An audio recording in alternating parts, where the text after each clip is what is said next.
The Bible does not provide explicit instructions regarding cremation, since the practice of cremation as we know it today was not common in biblical times. However, there are a few references to cremation and the disposal of bodies in the Bible. Cremation in ancient times, in some instances, individuals in the Bible were cremated or their bodies were burned after death.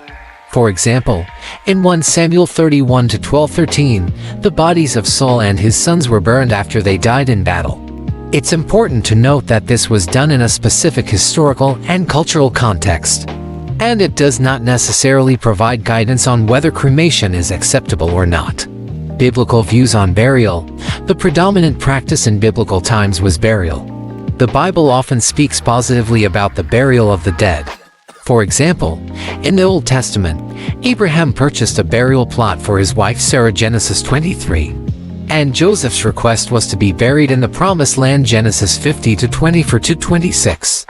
The New Testament also mentions burial, such as the burial of Jesus, Matthew 27-57-61. Resurrection beliefs.